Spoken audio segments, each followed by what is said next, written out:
Hi, everybody. Happy Monday. And today I am continuing my series on sleep. So, this is week 2.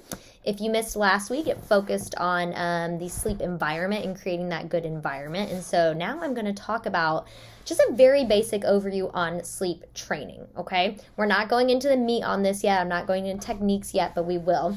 So very basic overview on sleep training. Next week, I'm discussing preparation for sleep training. And then the following week, I'm going to be discussing actual sleep training methods. So if you're wondering the future schedule of videos, that's where we're at. So first of all, sleep training.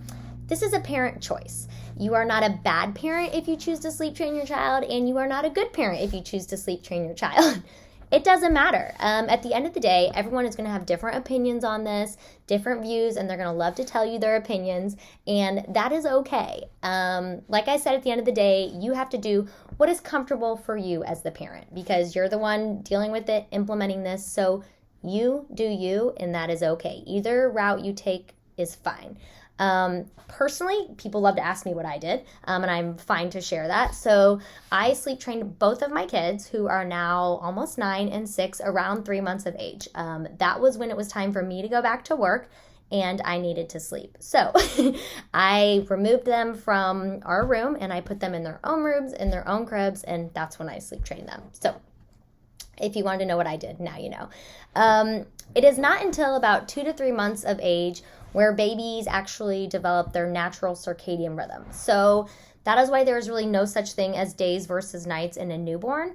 You are pretty much on their schedule. When they want to eat, you feed them. When they want to sleep, they sleep. There's no days versus nights in that newborn. You are legitimately just in survival mode, and that is okay. Those are really stressful times, so just hang in there. Those first 2 to 3 months can be pretty strenuous and pretty awful, so just hang tight. It does get better, I promise.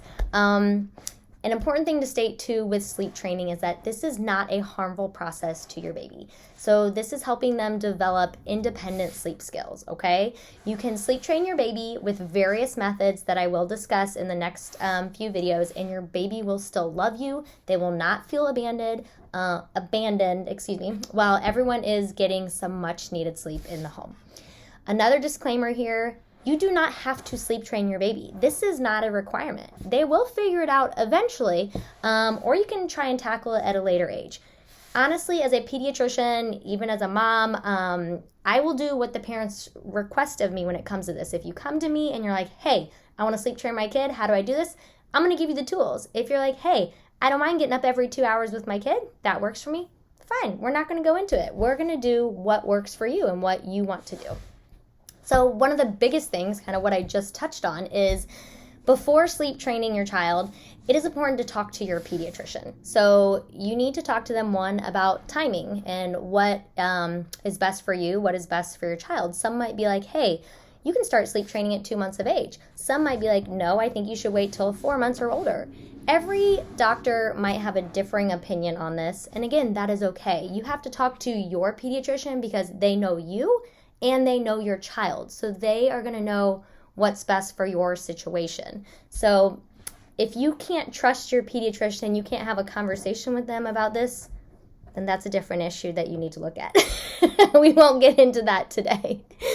But just remember, it's important to talk with them first, get some guidance so you know which route you want to take.